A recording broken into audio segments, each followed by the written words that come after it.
All right, let's dive into the portfolio management process and the investment policy statement. This is actually a pretty light reading, so they were talking about the creation of the IPS, the investment policy statement, and sort of how that fits into the big picture of interacting with a client, determining clients' needs and issues of that order. So no technical stuff at all. Some principles, a couple of things you want to make sure you're on top of. But overall, if you are tired and thinking, I might try to do one more reading or I might not, you can get through this one, so chin up, let's do it and we'll be done. All right, so portfolio management and the IPS. So the point that they're going to emphasize here is that when creating a portfolio, you have to use a portfolio perspective, which simply means that risk and return are evaluated at a portfolio level.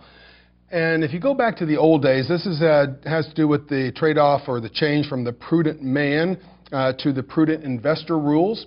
Well, prudent man was essentially a list of types of assets you could invest in if you were a fiduciary, that is investing somebody else's money, and those that you couldn't, because each asset had to be evaluated on a standalone basis. With the advent of modern portfolio theory, which started in the 60s, I don't know how long we're going to keep calling it modern, but nonetheless, with the advent of modern portfolio theory, the notion that the risk and the total risk and return of a security are not particularly important. It is the contribution of the security to the portfolio's risk and return that matter. So this is going to essentially recognize the benefits of diversification. It's quite feasible that you could take a widows and orphans fund and put some sort of really high risk, hairy venture capital allocation in there. And at a 1% or a 3% of the portfolio, and it increase expected return and decrease overall risk because of low correlation with the other assets. So it's going to recognize diversification and effectively focuses on systematic risk, that is, the risk that the individual asset contributes to the risk of the overall portfolio has to do with the systematic components. So we analyze portfolio risk and return, not the risk and return of an individual security. So the steps in the portfolio management process. So you're going to manage money for, some entity. Well, you've got to go through all these steps for each of them. The planning phase, of course, is to analyze objectives and constraints. And this is actually, I think, the biggest single issue for level 2. That is, what are objectives and constraints? Objectives we're going to see are stated in 2 dimensions. There's going to be 5 constraints. You're going to want to know those. And we're certainly going to talk about those as we go through the reading. And once we understand that, then we're going to develop an investment policy statement. And the notion here is that all investment management should take place under the auspices of a formal, that is written, investment policy statement. That's going to identify the objectives and constraints for the portfolio, as well as have a number of other elements that we'll get to see later in this reading. So we're going to develop this investment policy statement. Part of that is we're going to develop an investment strategy. So what is it that we're trying to do given the objectives and constraints? And then we're also going to finally get down to asset allocation, bogey portfolios, and that type of thing. So the planning process, fairly extensive, of course. And then once we get it planned, then, as you might guess, we're going to execute. And the last step in all of these things seems to be the feedback loop. So at the end of the period, we're going to look and see, well, all right, did we accomplish our goals or have our goals changed? That means we have to reevaluate things. But nonetheless, we're going to feedback and update the IPS and the objectives and all that sort of stuff. So we're going to plan, we're going to execute, and then we're going to have feedback. We're going to focus on planning at level 2. In particular, I think this idea of objectives and constraints are going to be really important. And the thing to remember about objectives is that they are stated in 2 dimensions. So when you talk about the objectives of the portfolio, well, what 2 dimensions do you think might come up as big players in a financial portfolio? Well, it's going to be risk and return, right? So we can't just have just risk objectives or just return objectives. That's a trade-off. One of them doesn't make a lot of sense without the other. So when we talk about objectives, we're talking about risk objectives and return objectives. Those are objectives for the IPS. So when we talk about the risk portion of it, we need to know something about the investor's willingness to take risk and also their ability, right? And we'll see a little more on this going forward. But if their ability and willingness happen to, jive, they both, high willingness, high ability, or low willingness, low ability, well, that's an easy thing, right? But it's when you don't have that nice confluence of factors that things become a little more difficult. For individuals, we may have behavioral factors in terms of willingness. You know, if you're managing money for people who are well into the retirement years today, then, and I say this because I've helped my aunt, and you just can't get them to spend money no matter what. That's just the generation they came out of. So these behavioral factors are something that, well, their ability to take risk might be high, but their willingness is really low, and their willingness to spend their wealth is also really low. So on average, maybe you know someone who's different, but nonetheless, there's going to be behavioral factors that will be pronounced when you talk to about individuals. Okay? There's also institutions, and we're going to have you know, portfolio constraints here, which could be exogenous to the equation, meaning that they are imposed by some other entity, like the government. We'll get to talk a little more about that. So factors that affect the ability to take risk, okay, required spending needs. So if you're talking about individual, they've got to have at least enough money to buy food and medicine. The long-term wealth target, so what is it that they're trying to accomplish in the future, their current financial strength or how close they are to their goals, and then what's their liability structure, right? So if it's an individual, is their house paid off, you know, those types of things. All that is going to feed into the ability to take risks. Okay, so in terms of investment objectives here again, so if we look at ability to take risk up here and the willingness to take risk on this axis, then we get our standard 2x2 matrix here. So if you have below average willingness and below average ability, okay, then you want below average risk, lower risk tolerance. If you have above average and above average, then you're going to have higher risk tolerance. Those are not a problem. The problem comes in the off diagonals, right? So if you have someone who has above average ability and below average willingness, that would be my Aunt Betty Jo, right? Or if you have above average willingness and below average ability, I don't know who that's going to be, but well, a lot of people like that, but nonetheless, no one in my life personally. And the point here is that as the manager, okay, you are responsible for education, right? So, well, let's see, you have a lot of willingness to take risk, but you don't have the ability to take that risk. You're going to have some sort of education process and resolution that's required. And I think I sense a change in the underlying bent of the curriculum here, where they are leaning more and more toward, if you, especially in this cell, right? So down here, you have a below average ability and above average willingness. That if you can't come to a resolution that is economically sound, meaning you're ultimately going to go with ability, then you shouldn't take that client. It used to be that it was that, you know, it's the client's money. In the end, if you feel like you've done a good process, a good job with the education process, and they still want to have higher risk, well, it is their money, but I think they are moving to be more and more terse about that. So you don't want to put someone who has low ability into a high risk portfolio, even if they say, I understand the risks, I want to do it. They stop short of actually saying that, but that seems to be the way they are bending. So anyway, so you can think of this 2x2. Again, if it's below and below, it's easy. Above and above, it's easy. It's the off diagonals that cause the problems.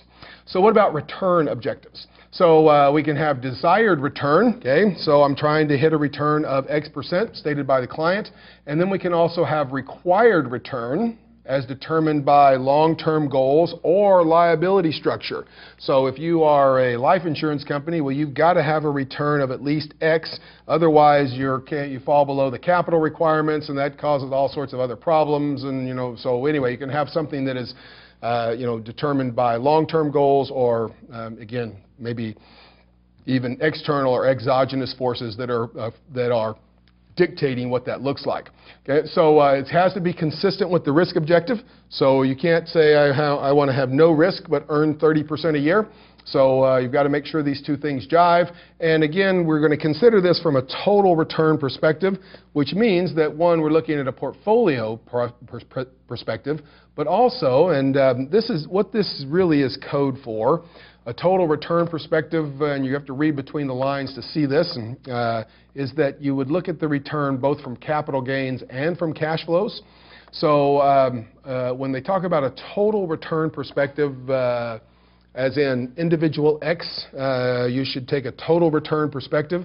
Well, what that means is you look at capital gains and cash flows, but it also is associated with higher return portfolios, or the higher risk return portfolios, because you're invested in riskier securities, equities, where capital gains become an important part of the return, for instance.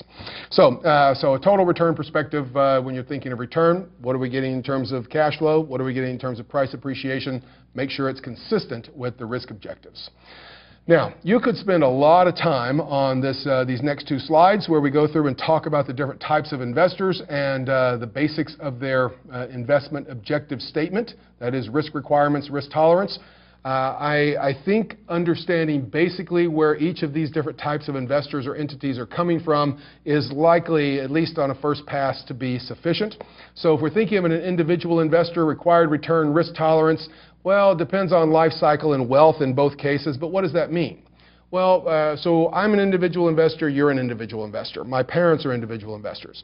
So my parents are retired, and that means that they are much later in the life cycle, which is a polite way of saying you're close to being dead, but Mom, I'm going to miss you. So anyway, hopefully she won't see this. Anyway, so they're at the end of the life cycle, right?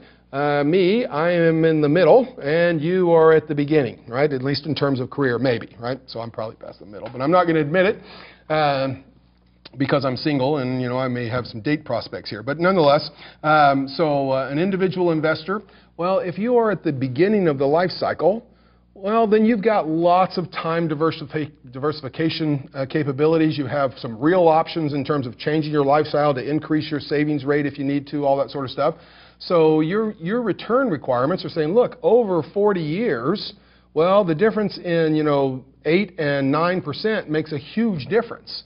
So your return requirements may be higher, and your risk tolerance, because you have a longer planning horizon, are going to be different. Okay, well, where you are in the wealth spectrum also is going to be important. If you've already got $20 million in the bank and you're 25 years old, then you can do things differently than if you are 50 years old and have $50 in the bank like me.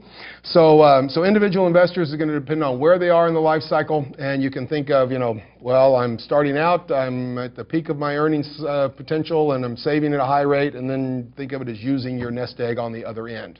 So for a defined benefit pension plan, so this is what we would have called a pension, right? You get a fixed sum every month until you die based on some formula from the company you worked for. Well, the required return is going to be a return high enough to meet the demand, the pension liability, right? So you have beneficiaries out there, and you've got to be able to meet the promises, or fulfill the promises that you've made to them. The risk tolerance is going to depend on a number of things. The plan features, what it does with inflation adjustment, which is usually nothing, but those types of things. But also the age of the workforce. So if you have a young workforce, then on average it's going to be a long time until you have to start paying them. But if you have an old workforce, then you're going to have to start paying them much sooner, right? And then, of course, the funded status of the plan. So you can think of this as, the economic status, that is the value of the asset minus the value of the liability. The value of the plan minus the PBO is the way we would have characterized that in the pension accounting material. If you are overfunded, well, you probably have higher risk tolerance. If you're way underfunded, then you're just going to have bigger contributions because you can't stand the risk of having market gyrations, at least to the extent that someone or a fund that was overfunded would have had. A defined contribution plan, well, again, this is going to depend on the life cycle of the beneficiaries and the risk tolerance of the beneficiaries, and it's usually self-directed, meaning this is like a 401k or a 403b. So where someone is in the life cycle and is going to have a big influence on their required return and their risk tolerance.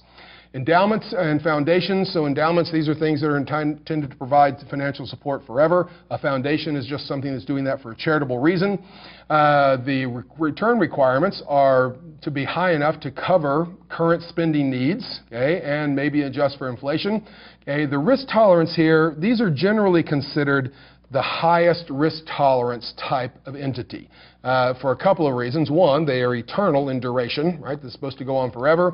Also, there is this sort of unspoken real option which says, look, if this is a foundation that provides support for the burn unit in a children's wing of a hospital, Well, they're going to provide, X million dollars a year for capital equipment forever, growing at some rate, that type of thing. There's always the notion that if the market takes a dive, you might spend less out of the endowment during that period. So there's that real option, the option to reduce spending, at least in some cases.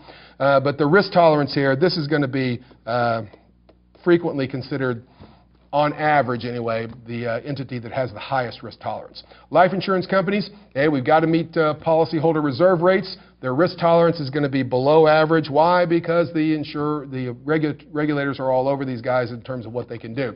Non-life insurance companies, so property casualty companies, again, it's going to be a function of policy pricing, the financial strength of the firm, the reserves, okay, and it's going to be below average as well. I underlined the wrong one earlier.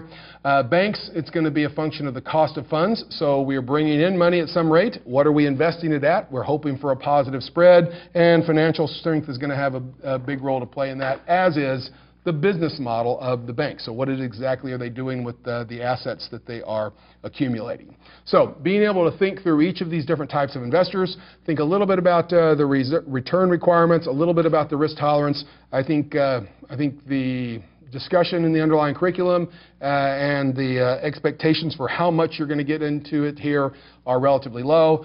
This is, to some extent, an introduction to things you're going to see at level 3, where you're going to spend a lot more time thinking about this and writing investment policy statements. So if you think this reading's great, you're going to love level 3.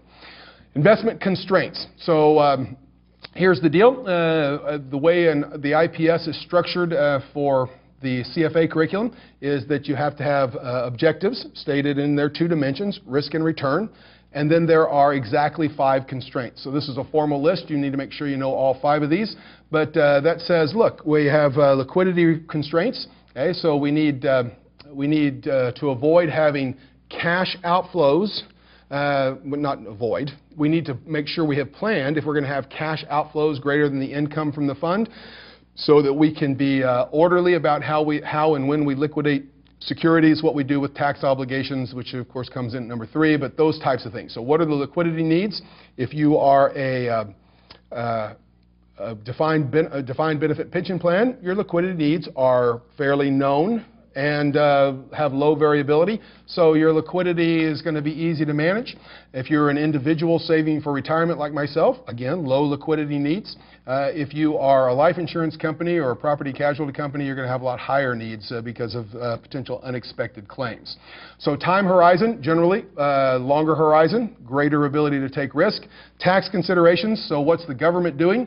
This will pertain to some entities more than others. So individuals, in terms of the laws surrounding specific types of accounts, tax-advantaged accounts, and what happens if you've maxed all those out. Others, like endowments or foundations, may not have any tax considerations because they may be tax exempt. Legal regulatory stuff, I mentioned earlier the insurance companies who have lots of constraints on what they can do.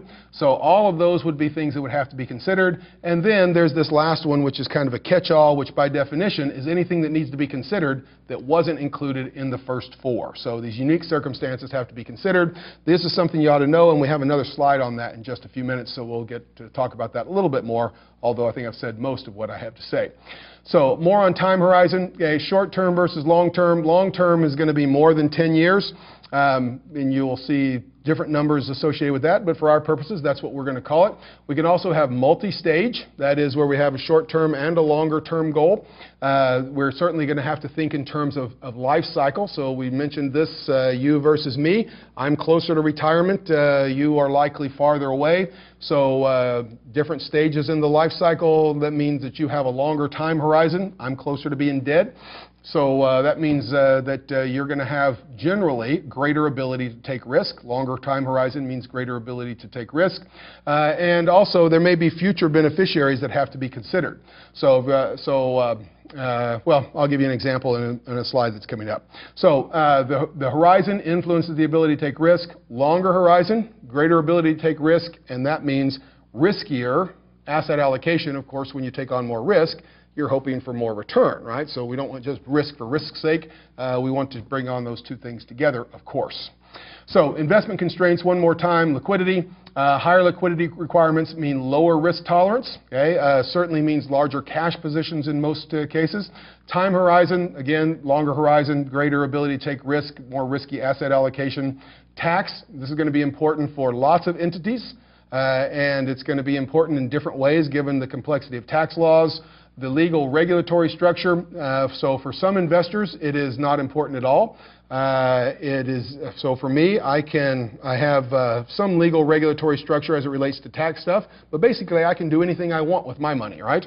If you're a life insurance company or a bank, then you have many requirements about what you can invest in, and I guess you could invest in other things, but it's almost punitive to do so. So the legal and regulatory structure become very important. And unique circumstances, if you're talking about an individual, maybe you have a child with special needs that's going to require financial support beyond the normal lifespan of you and your spouse, let's say, then that would be something that would have to be considered, because instead of planning for retiring at 65 and dying at 90, you got to retire at 65, die at 90, and support this child for another 20 years or something like that. So that would be a unique circumstance that would go into the portfolio construction process. So here's a problem that to me represents the difficulty of applying some of this stuff on the exam. So there is not a single right answer many times that can be identified as in a multiple choice equation. So what you have to do is look for something that could be right and maybe the most right, but what I'm hoping you will see is some that obviously have mistakes, and then one that is plausible, which is what we see here. So we have Willem and Lily Ritter. Both are 49 years old, and they're planning to retire at 55. So they've got 6 years until retirement, when they tend to spend a few years sailing around the world. So actually, I think sailing is one of those things that's better left as a fantasy, but nonetheless, we got the Ritters here who are going to give it a go.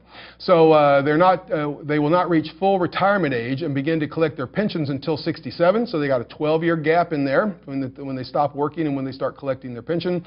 And they're going to need to live off the income generated from their portfolio while they are sailing. The best description of their current investment time horizon and appropriate investment approach would be, well, we could look at 18 years, right? So that would be from how old they are today until they retire or until they can collect retirement. But the problem is that if you look at an 18-year horizon, that would indicate that you have the ability to take lots of risk, long time horizon, that type of thing. Really, they've got to change their asset allocation after 6 years, because that's when they're going to have to start having the income in order to support themselves. So I think answer A, that would be most appropriate approach would be to say we have a 6-year time horizon and we want a balanced portfolio, which of course can mean almost anything. We want a balanced portfolio to provide growth potential and only moderate risk. So we want to be able to offset inflation, right? And we're going to have moderate risk because we can't stand huge fluctuations, because they're actually going to be living off this after 6 years. If we had changed this question to say they are going to live off this from 55 to 67 and then supplement from 67 until they die, then I would say this is a two-stage problem. But since it implies that they're going to live off their pensions after age 67, I guess we can interpret it as just a one-stage, 6-year time horizon. But in any case, 18 years is not correct, right? Because the time until they have to change their asset allocation, till what they're doing with their money and their demands on the funds are going to change in 6 years. All right? Okay, so the role of the investment policy statement. So the IPS, of course, this is the formal document that governs the investment process. The main thing here is the objectives. Okay, again, 2 dimensions, risk and return, and constraints, those 5 constraints we just went over. And I think that this is the main deal, in my opinion, in terms of the way it plays out in this reading for level 2.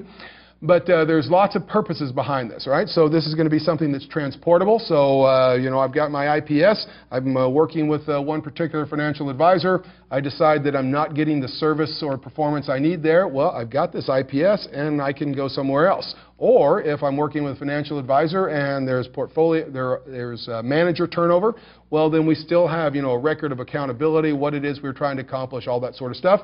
It's supposed to promote long-term discipline, so we're not chasing yields all around, and then prevent short-term strategy shifts. So what we don't want to do is, again, think, oh, well, this market performed really great over the last quarter. Let's take 40% of his portfolio and put it over there. We need to have this more disciplined long-term approach and avoid short-term strategy shifts, unless that is part of our long-term strategy, right? I mean, there could be times that we said, look, we're going to hire someone, and what they're going to do is do quarterly sector rotation. That would be okay, but that's part of the long-term strategy.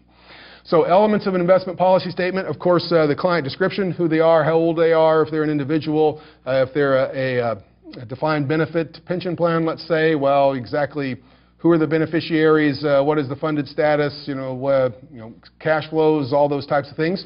The purpose of this, of the portfolio, what is it intended to support? Is it going to be all of the beneficiaries? Is it going to be some part of it? Is it going to be just the inflation portion of it? Okay, those types of things. The responsibilities of both parties, that is the money manager and the investor. Of course, the objectives and constraints are going to be in there, and like I say, I think that is the main event here. We need a calendar for performance review. Typically, that would be something at least annual. Asset allocation ranges, equity between 40 and 50%, bonds between 20 and 30, something like that, and then a guideline for when we are going to do rebalancing, and also probably for when we are going to update and how we're going to update the portfolio. So strategic asset allocation. So there's several approaches to investing. Okay, I am primarily a passive investor, right? So I'm going to minimize fees and buy a lot of index funds. The alternative is going to be an active manager, which is a lot of what is we see in the market. A lot of those people associated with the CFA or the CFA exams or CFA designation are interested in active management.